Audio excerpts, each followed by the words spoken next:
फिर हम कंटिन्यू करते हैं। आपने हमारा पहला वीडियो जरूर सुना होगा, तभी दूसरे वीडियो में आए। बहुत बहुत धन्यवाद। और शुरुआत हमने की थी डिग्री विद स्किल। मतलब क्या डिग्री इंपॉर्टेंट है कि स्किल ज़्यादा इंपॉर्टेंट है? मैं मानता हूँ स्किल ज़्यादा इंपॉर्टेंट है। डिग्री को एक अलग पैदान में आप रखिए। जो कलेक्टर बनना चाहते हैं जनरली वो क्या करते हैं, एक बीए की डिग्री एक कॉलेज से कंप्लीट करते हैं, पर अपने साथ कलेक्टर बनने की एक जो इच्छा शक्ति रहती है उसको करने के लिए वह तैयारी करते रहते हैं, कोचिंग करते रहते हैं, और उनकी डिग्री कंप्लीट होती है और वो कलेक्टर की जॉब पा जाते हैं। उसी तरह आप भी जब भी एजुकेशन लेते हैं तो उस जिस फील्ड में जाना उसकी ट्रेनिंग लेते रहिए। जब आपका एजुकेशन कंप्लीट होगा तो आपको तुरंत जॉब मिल जाएगी। तो फिर से हम कंटिन्यू करते हैं अमित सर के साथ।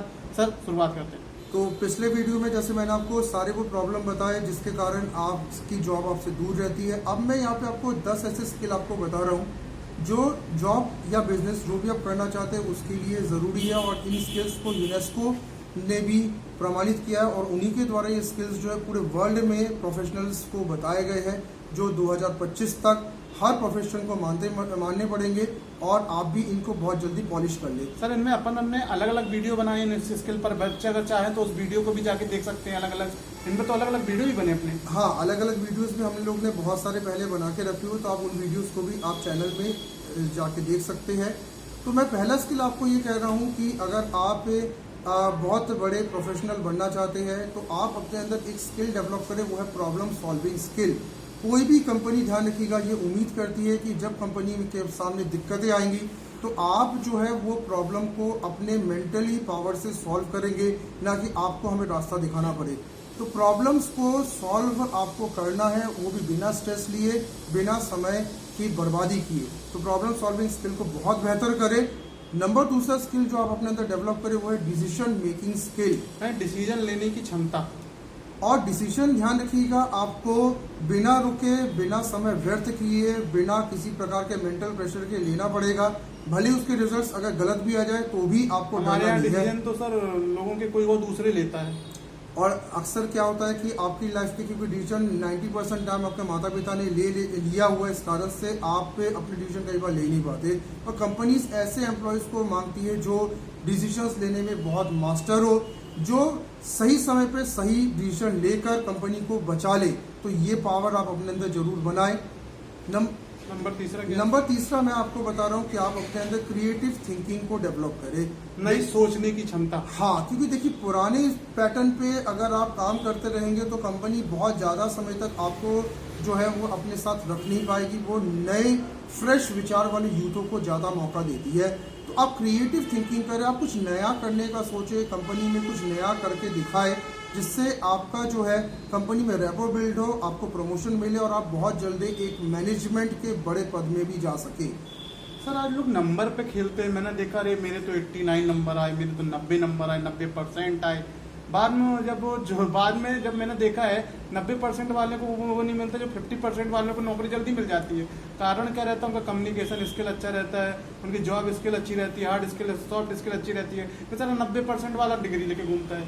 तो इसका कारण जो है मैं इसमें एक जिम्मेदार टीचर को और पेरेंट्स को, दोनों को इसमें मानूंगा। वो उस समय तो खुश हो जाता है जब 90% आते हैं, लेकिन वो जब लाइफ में जब जॉब करने जाता है तो दुखी होता है। नहीं, तो टीचर और पेरेंट्स को मैं इसलिए जिम्मेदार मान रहा हूँ, जो टीचर है उसने कभी भी रियल प्रैक्टिकल लाइफ का उसको कभी समझाया नहीं, और हमारे पेरेंट्स जो रहते वो भी रियल स्ट्रगल किए हुए रहते, पर उन्होंने भी कभी अपने बच्चों को ये नहीं बताया कि रियल स्ट्रगल में नंबर नहीं, रियल स्ट्रगल में आपकी कैपेबिलिटी, आपके स्किल काम आएंगे। क्योंकि देखा भी गया सर, एक मूर्तिकार भी पढ़ के तो मूर्ति बना नहीं सकता, एक कार चलाने वाला भी किताब पढ़ के कार नहीं चला सकता, एक साइकिल चलाने वाला भी साइकिल की किताब पढ़ के साइकिल, यानी जब तक आप उतरोगे नहीं, प्रैक्टिकल नहीं करोगे तो कुछ नहीं संभव है। यहाँ तक कि यूट्यूब पर वीडियो चला के भी आप कोई अच्छा खाना नहीं बना सकते जब तक वो चीज प्रैक्टिकल नहीं, 4-5 बार प्रैक्टिकल नहीं करते जब तक। हाँ, तो वीडियो देखने से और किताबें पढ़ने से कुछ नहीं हो सकता। जब आपको उतरेंगे तभी काम होगा। हाँ, तो ये बहुत जरूरी है। अब मैं चौथा पॉइंट आपको ये बता रहा हूँ कि क्रिटिकल थिंकिंग आप अपने अंदर क्या करें, डेवलप करें। क्रिटिकल थिंकिंग का मतलब है आप बुरे वक्त में किस तरीके से खुद को मैनेज करके क्रिटिकल पोजीशन से निकलते हैं, ये आपकी थिंकिंग को समझाता है। आपने बहुत देखा होगा कि आप में के परिवार में या आपके जहाँ बिजनेस आप जहाँ जॉब कर रहे हैं आप जहाँ पे आपके कुछ बॉसेस क्रिटिकल कंडीशन में बहुत ज़्यादा चिल्लाने लगते हैं, बहुत ज़्यादा गुस्सा करने लगते हैं, पर कुछ बॉसेस आप देखते हैं कि वो बड़े ठंडे दिमाग से क्रिटिकल कंडीशन में आपको खींच के ले जाते हैं। तो ऐसी क्रिटिकल थिंकिंग आप बनाएं कि जब सब कुछ आपके हाथ से निकलता जा रहा है उस समय आप किस तरीके से अपनी और अपनी संस्था की वापसी कराएंगे, ये थिंकिंग आप जरूर डेवलप करें, क्योंकि बुरे वक्त में ही आपकी मैनेजरियल कैपेसिटी की बहुत बड़ी टेस्टिंग जो होती है वो ली जाती है और इसमें आप जरूर पास करें।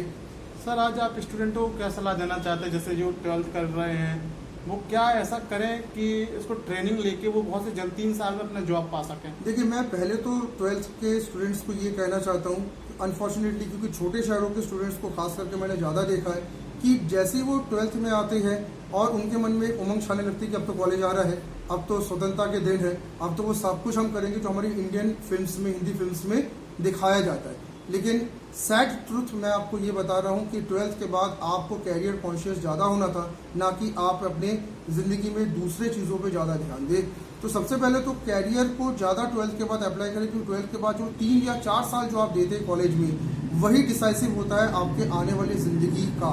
उस पर फोकस करें और आप अपने स्किल्स, अपनी ट्रेनिंग्स को ज़्यादा ध्यान दें। कॉलेज जाए, कॉलेज जाने में कोई दिक्कत नहीं, पर साथ में किसी ऐसे ट्यूटर को भी पकड़े जो बहुत ताकतवर स्किल्स आपको दे सके, मार्केट के हिसाब से आपको तैयार कर सके, और 3-4 साल फालतू की चीज़ों में ना उलझ के अच्छे पैटर्न पे आप काम करें। क्योंकि जितने हमारे बड़े महानगर है, अब जैसे बेंगलोर, हैदराबाद, मुंबई, दिल्ली, चेन्नई, कलकत्ता, अगर आप यहाँ पे जाए तो यहाँ के स्टूडेंट्स जो है वो समय इतना बर्बाद नहीं करते जितना हम छोटे शहरों के स्टूडेंट्स जो है बहुत समय बर्बाद कर देते हैं। सर कंटिन्यू कीजिए सर। 5वां पॉइंट मैं आपको ये कह रहा हूँ कि आप अपने सेल्फ अवेयरनेस पे थोड़ा काम करें। आपको यही नहीं पता होता कि मेरी क्वालिटी क्या है, मैं क्या बेटर कर सकता हूँ, किस चीज़ पर मेरा बेटर हैंड है, किस चीज़ पे मुझे बहुत ही ज़्यादा कॉन्फिडेंस है। तो आप खुद का रिसर्च करें, एक पॉइंट्स बनाएं कि मैं जिस चीज़ को बहुत अच्छा कर सकता हूँ, उस पर आप ज़्यादा अगर मेहनत करेंगे तो बहुत जल्दी आप आगे निकल जाएंगे। 6वां पॉइंट मैं आपको ये बताना चाहता हूँ कि थोड़ा एक एम्पैथी का एक आपको जो है वो क्वालिटी आपके अंदर होना चाहिए। एम्पैथी का मतलब यहाँ पे एक दया धर्म की भावना भी होती है। आप जब किसी कलीग के साथ काम करेंगे तो उसके साथ आप एक बहुत अच्छा बिहेवियर रखें, उसके गलतियों को माफ़ करें अगर वो आपका जूनियर है, और आप सडनली का गुस्सा भी आए तो भी आप अपने गुस्से को शो ना करें, क्योंकि इन चीज़ों से ध्यान रखिएगा, आपका रैपो खराब होता है और लोग आपसे कटना चालू कर देते हैं। सर ये भी देखा गया है आज जो बड़े बड़े शहरों में देखा, भोपाल में हो गया, इंदौर में हो गया और पूना, हैदराबाद देखा जाए तो, कि वहाँ पर तो वैसे जनरली लोग जॉब तो वैसे भी वो कंसल्टेंसी से अप्लाई, जो कंसल्टेंसी रहती है वो उनको जॉब ऑफर करते हैं कि हमें ऐसे कैंडिडेट तैयार करके दीजिए आप। आजकल का तो समय ये हो गया कि कैंडिडेट तैयार किए हुए मांगे जा रहे हैं, तो वो जो तैयार नहीं है वो सीधे जाएंगे, उनकी क्या हालत होगी सर? अगर आप सीधे पहुंच जाए, अगर कंसल्टेंसी से भी मान लीजिए अगर आप सीधे पहुंच गए, क्योंकि कंसल्टेंसी उन्हीं को भेजती है जो पूरे फुल तैयार, उनके पास पूरी स्किल है। कुछ बच्चे क्या होते हैं कि कंसल्टेंसी को से सीधे पहुंच जाते हैं, अब किस कार से पहुंचते तो पता नहीं, लेकिन आपको ध्यान रखना कि आपके पूरा जॉब प्रोफाइल को जो स्कैन करने वाला पर्सन होता है वो होता है HR, और HR इतने ज़्यादा जो है वो प्रैक्टिकल लाइफ को देख चुके होते हैं कि वो आपके एंट्री गेट से जब आप एंट्री करते हैं इंटरव्यू के और जब बैठते हैं वहीं से वो समझ जाते हैं कि आप इस कंपनी में वर्क कर पाएंगे कि नहीं कर पाएंगे। तो आप सभी ये गलती एकदम ना करें। अगर आपकी तैयारी नहीं है तो आप किसी संस्थान से जुड़ के बहुत तैयारी करें, देन आप HR के सामने जाए, बिकॉज HR बहुत क्रिटिकल पावर के साथ आपके सामने आता है और उनकी बहुत ज़्यादा एक्सपीरियंस रहता है इंसानों को सर। देखने का। लोगों के पास स्किल ना होने के कारण कई लोग MBA करने के बाद भी मार्केटिंग का काम करते हैं, तो उनको आप क्या सलाह देना चाहते हैं कि MBA करने के बाद या MBA करने के पहले आप क्या करें? देखिए, इसमें एक चीज़ देखी है कि इंसान के अंदर ना कॉन्फिडेंस भी नहीं होता है। वो अगर फील्ड बदल देते हैं, कारण क्या है? कॉन्फिडेंस, अपने मन को मार देते हैं। कॉन्फिडेंस, सिर्फ कॉन्फिडेंस। अगर आपने जिस काम में डिग्री ली है, अगर आप उस काम को कर नहीं पा रहे, इट मीन्स आपके अंदर कॉन्फिडेंस नहीं है। तो कॉन्फिडेंस ना होने के कारण और फिर जो दोस्तों की और मन मार के काम करते थे, दोस्तों और रिश्तेदारों की राय और पाल लेते, दोस्तों कहते भाई तुझसे तो हो नहीं पाएगा, फील्ड चेंज कर। और मैं आपको एक बहुत बड़ी जो गुनाह जो इंसान करते फील्ड चेंज करके, उसके बारे में मैं आपको बता दे रहा हूँ। जो बंदा फील्ड चेंज करता है उसकी जॉब आगे और नहीं लगती है, क्योंकि HRs ये कहते हैं कि भाई अगर आपने CS में, कंप्यूटर साइंस में अगर आपने डिग्री ली है तो आप मार्केटिंग में क्यों आना चाहते हैं? तो जब आप कहते हैं कि sir I don't like CS, तो फिर आपको मार्केटिंग के जॉब में भी वो नहीं रखना चाहते, क्योंकि जो कोर फील्ड थी जब आपने उसको छोड़ दिया तो आप नई फील्ड में क्या आप करेंगे? सर पैसा आवश्यकता हो जाती है ना कई बार। नहीं, तो पैसा तब मिलेगा ना जब आपके पास क्वालिटी हो। अगर आपने समय जा रहा है कहीं तो नौकरी करना पड़ेगी। देखिए, कहीं से और बहुत अच्छी नौकरी में बहुत अंतर होता है। आप अगर एक फैमिली को चलाने की बात करें तो 60 से 70 हज़ार रुपये मिनिमम आपके पास आज होने चाहिए, जिससे फैमिली को आप अपने दम पे चला सके। और अगर आप कहीं भी काम करेंगे तो 5-6 हज़ार मिलेंगे, 10 हज़ार मिलेंगे, इससे कहाँ का सर्वाइवल है। और हमारे 80% यूजर 10 हज़ार में काम कर रहा है, 8 हज़ार में काम कर रहा है। अपनी इच्छा को मार के। लेकिन इच्छा के साथ यूथ को ये नहीं दिख रहा कि फैमिली रिस्पॉन्सिबिलिटी आप कैसे 8 हज़ार में उठा लोगे। मैंने बहुत सारे बच्चों को ये कहा कि भाई 8 हज़ार में 5 साल निकाल दिए, और सर और ग्रोथ भी नहीं होती सर। ग्रोथ मतलब कि अगर आप ये जॉब में हो, उस जॉब से कुछ सीखना भी चाहिए। तो मार्केटिंग में कुछ जनरली कई जगह, मैं मार्केटिंग को ज़्यादा वो नहीं ले रहा हूँ, मार्केटिंग भी बहुत अच्छी फील्ड है, लेकिन जो चेंज करते हैं, है ना, जो करते कुछ है और कहीं दूसरी जगह चले जाते हैं, उनकी मैं बात कर रहा हूँ कि उसमें वो ग्रोथ नहीं करते क्योंकि उनका इंटरेस्ट नहीं रहता। देखिए क्या होता है कि आप सिर्फ जॉब कर रहे हैं और जॉब करके आगे बढ़ना चाहते हैं, इस दो मेंटेलिटी में बहुत अंतर है। 90% स्टूडेंट क्या सोचता है, मैं जॉब करूंगा, एक डेट में सैलरी आएगी, बस मैं उसी में खुश हूँ। वो ना फ्यूचर का सोचता है, ना प्रेजेंट का सोचता है। और जो 10% बच्चे जो रहते हैं वो उस जॉब में रहकर नए नए काम सीखते हैं, क्योंकि उसको और ज़्यादा पैसा कमाना है, ज़िंदगी में बड़ा करना है। और मैं इस मंच से एक चीज़ आप सभी को बता दे रहा हूँ, देखिए फैमिली रिस्पॉन्सिबिलिटीज़ बहुत खतरनाक चीज़ है। मैं आपको बता दे रहा हूँ कि आज जो 8-10 हज़ार आपको बहुत सुख देते हैं ना, कल जब आप 40 में जाएंगे, जब आपके घर बसेगा, आपकी शादी हो जाएगी, आपके बच्चे होंगे, तो आप समझ जाइएगा 8-10 हज़ार में कुछ ही नहीं होना है इस ज़माने में। और अब तो इतनी बड़ी बड़ी महामारियाँ आ रही है जो तो खड़े खड़े इंसान को लाखों रुपए बर्बाद कर रहे हैं, जैसे कोविड जैसी महामारी है। तो आप सिर्फ पैसा ना कमाए, एक अच्छा पैसा कमाने के लिए लगातार रात दिन अपनी स्किल्स, अपने पावर को बढ़ाते जाए, क्योंकि फैमिली सपोर्ट करने के लिए 60-70 हज़ार रुपये भी कई बार कुछ नहीं है आज के इस महंगाई और इस कोविड के और इस महामारी के दौर में। सर आगे कंटिन्यू।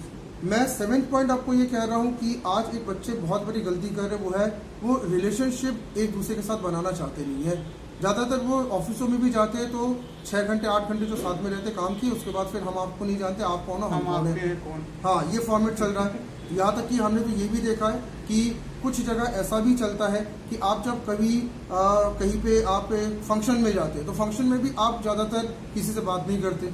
आप किसी अगर वेबिनार में, सेमिनार में अगर जाते हैं तो आप किसी से कोई पर्सनल कांटेक्ट बनाना नहीं चाहते। रिलेशन अगर सब रखने नहीं चाहता आज का यूथ। रिलेशन ना रखने के कारण आपको जब दुनिया जानती नहीं है तो आपको मौके कहाँ से मिलेंगे। पहले के जमाने के लोग रिलेशन क्योंकि रखते थे, इसलिए उनकी रिलेशन के थ्रू पता नहीं कहाँ नौकरी मिल जाती। देखो तो देखा जाता, जरा वो कक्का रहते हैं हमारे यहाँ, वहाँ जाके तुमने चिट्ठी दे देना तो हमें नौकरी मिल जाएगी। हाँ, लेकिन आज के जमाने में क्योंकि आप ही ने अपने पड़ोसियों से रिलेशन रखे नहीं, रिश्तेदारों से रिलेशन रखे नहीं, फ्रेंड सर्कल में रिलेशन रखे नहीं, तो अगर कोई अपॉर्चुनिटी किसके पास आएगी तो आप तक कैसे पहुंचेगी। सर लोग जो पढ़ाते हैं उनसे रिलेशन नहीं रखते। टीचर्स के साथ तो बड़ी स्थिति खराब है। टीचर्स को तो केवल सिर्फ एग्जाम तक याद रखा जाता है, जिस दिन एग्जाम खत्म टीचर से और रिलेशन तोड़ देते, जबकि टीचर के साथ तब तक रिलेशन हमने भी रखे जब तक हम जो है अपने पैरों पे खड़े नहीं हुए, और आज भी टीचर्स के साथ रिलेशन बाकायदा हमने रखा हुआ है। मैं तो एक सलाह देना चाहता हूँ, आप जो कोर्स कर रहे हैं उनसे संबंधित व्यक्तियों से मिलें, जो वो नौकरी कर रहे हैं उनके साथ जुड़े रहें, उनसे सलाह लें, उनकी कंपनियां जाएं, कैसे काम करते हैं। इस समय आपका एजुकेशन होगा, आपको तुरंत नौकरी मिल जाएगी। और ये तो भाई जरूर करना पड़ेगा, क्योंकि मौके चल के नहीं आते, मौके तक आपको पहुंचने के लिए कुछ तो करना पड़ेगा। हमारे यहाँ तो ये है कि कोई अगर लड़का बंदा TCS कंपनी में लगा तो उससे बातें करने नहीं जाएंगे। घमंड की अरे यार वो 4 बातें करेगा, 4 बातें मेरे को सुनाएगा। अरे वो 4 बातें करेगा तो भाई उसके बाद आपको सीखने भी तो मिलेगा। कल के दिन TCS में जॉब निकली आपको लगवा सकता है वो, लेकिन नहीं घमंड की हम क्यों उससे मिल गए। और यहाँ पे कई बार मैंने ये भी देखा अपनी छोटी सिटीज की मेंटेलिटी, अगर कोई बहुत सक्सेसफुल पर्सन अगर आपकी सिटी में आता है, कई बार आप उसके सामने जाने नहीं चाहते। आप कहते हो समय नहीं है, ये है वो है, आप उनसे मिलना भी नहीं चाहते। छोटी सिटीज में इसलिए हम पीछे हो जाते हैं, जबकि बड़ी सिटीज में जैसे इंदौर में बाकी के 2-2 घंटे खड़े रहने के लिए बहुत जगह है। जैसे आप इंदौर में या नागपुर में अगर आप जाए तो आप एक चीज देखेंगे कि वहाँ पे अगर कोई बहुत बड़े सक्सेसफुल पर्सन अगर आते हैं तो वहाँ पे इंसान पैसे देके भी उनकी बात सुनते हैं कि उनको आगे बढ़ना है, और या फ्री में भी कोई आना नहीं चाहता। मानसिकता बदलने का जरूरत, मानसिकता बदलना कोई चाहता ही नहीं है। वो सोचते जो चला आ रहा वही चला जाए, पर समय के हिसाब से अगर आप नहीं बदलेंगे तो आपको समय खुद बाहर कर देगा। ये आप बहुत बेहतर जानते हैं। Continue sir. 8वां पॉइंट मैं आपको ये कह रहा हूँ कि अपनी कम्युनिकेशन के पावर को बढ़ाएं। मैं ज़्यादातर स्टूडेंट्स को मैंने देखा है वो बोलना तक नहीं जानते, किसी पर्सन से मिलना तक नहीं जानते। और एक बहुत दुविधा की बात मैंने देखी कि आजकल स्टूडेंट्स जब कैरियर की बात करने आते हैं तो मम्मी पापा को साथ में लेके आते हैं स्टूडेंट्स, मम्मी पापा तो सिर्फ फीस जमा कर सकते, वो क्या जानेंगे कैरियर के बारे में? मम्मी पापा स्टूडेंट की तरफ से बात करते कि मेरे बेटे ने बीकॉम किया है, आगे क्या करना है, आगे आप बताएं। तो पिताजी बात कर रहे हैं, माताजी बात कर, स्टूडेंट चुपचाप सर एक बैठा चीज है। ये भी देखी गई है, कई लोगों के पास स्किल रहती है, कई कोडिंग में माहिर रहते हैं, इसमें माहिर रहते हैं, लेकिन बोलना नहीं आता उनसे। कारण क्या है? अगर देखिए क्या है कि आपको एक और बहुत कईयों से बोलना आता है, स्किल नहीं रहती, लेकिन उनको जॉब लग जाती है। एक बहुत बुरी लत लग गई है आजकल की यूथ को, और वो ये है कि वो अपने ही एक वर्ल्ड में मोबाइल के साथ खो गया है। तो क्योंकि आप ज़्यादातर समय सिर्फ एक डिजिटल वर्ल्ड में मोबाइल के साथ खोए रहते हैं और आप लोगों के साथ बात नहीं करते, तो जब आपको प्रेजेंटेशन देने का समय आता है तो आपको ऐसे वर्ड ही नहीं मिलते कि आप क्या बात करो, आप शर्मा जाते हो, आपका कॉन्फिडेंस डाउन हो जाता है। आप बात करें लोगों से, ना कि अपने फादर मदर, आपके दादा दादी नाना नानी बात ना करें, आप सामने आके बात करेंगे तो आपको ज़्यादा बेहतर आप समझ ये पाएंगे। देखा गया है कई लोगों की कम्युनिकेशन स्किल अच्छी रहती है और उनकी हार्ड स्किल अच्छी नहीं रहती है, तो तब भी उनको जॉब मिल जाता है। कारण ये रहता है कि उसे बोलना आता है तो वो उससे काम सीख लेते हैं। और कई लोगों की हार्ड स्किल अच्छी रहती है लेकिन कम्युनिकेशन स्किल ना होने का उनको जॉब नहीं मिलता। आप एक चीज मार्केट में भी देखिएगा कि जो ठेले वाले जो सब्जियां बेचते हैं, अगर उसमें देखिएगा कि जो सबसे ज्यादा अच्छे से बोलकर सब्जियां बेच सकता है उसके यहाँ पे भीड़ रहती है, लेकिन जो बोल नहीं पाता चुपचाप ठेले में बैठा रहता कोई आता ही नहीं उसके यहाँ। तो एक उस लेवल तक में कम्युनिकेशन की ताकत आपने देखी है। Sir continue sir. मैं नौवा पॉइंट आपको ये बोल रहा हूँ कि भाई स्ट्रेस को मैनेज करना आप सीखें। ये आज के यूथ को स्ट्रेस मैनेज करना आता ही नहीं, थोड़ा स्ट्रेस आता है इतना गुस्सा उनके अंदर आ जाता है, जैसे कितना बड़ा बंद कर प्रॉब्लम है, खुद को खत्म भी कर रहे हैं आजकल के यूथ। और बड़े महानगरों में भी आजकल ये देखा जाने लगा कि थोड़ी कंपनी में प्रॉब्लम हुई, थोड़ी लड़ाई झगड़े हुए हैं, आपकी लाइफ में हो सकता है कुछ अप डाउन हो गए। सबसे बड़ी बात है सर, प्रतिस्पर्धा ना रखें। अगर उसकी जॉब लग गई तो आपकी भी लग जाएगी। नहीं, बात प्रतिस्पर्धा की यहाँ पे नहीं है, बात ये है स्ट्रेस बढ़ने का कि हर बात आप अपने दिमाग के अंदर क्यों घुमाते रहते हैं, उसको छोड़ना सीखें। अगर आपके साथ कोई बुरा हुआ है उसको आप लीव कर दें, क्योंकि आप हर चीज को अगर पकड़ के बैठे रहेंगे तो आप कब तक चल पाएंगे। और आज इसलिए आप देखते हैं कि यूथ इतनी जल्दी सुसाइड के लिए तैयार हो जाता है कि सुबह कुछ हुआ, फादर मदर से तक झगड़ा होता है, शाम को सुसाइड कर लेता है। तो भाई आप स्ट्रेस को मैनेज करेंगे। कंपनीज में और जॉब लाइफ में, प्रोफेशनल लाइफ में स्ट्रेस तो आएंगे, but you have to manage, नहीं तो आपको कोई नहीं बचा सकता। 10वां पॉइंट मैं तो ये कहना चाहता हूँ, कहीं पहुंचना चाहते हैं तो एक कदम तो बढ़ाएं, आपको 100 कदम बाद में मिल जाएंगे। आदमी एक कदम नहीं बढ़ाता, स्ट्रेस आ जाता उसको। नहीं, स्ट्रेस का मेन कारण क्या है, वो अपनी परिस्थितियों को झेल नहीं पाता। अगर हम एक नॉर्मल वर्ड में गए, जैसे किसी घर में कोई झगड़ा हुआ है, अब उस झगड़े के बाद अगर आप रात भर सो नहीं पा रहे, मतलब आप स्ट्रेस को नहीं हैंडल कर पा रहे, या आपको किसी दोस्त ने बहुत उल्टा सीधा बोला, आप उसके कारण 5 से 7 घंटे परेशान घूम रहे, आपकी स्ट्रेस पावर तो है ही नहीं।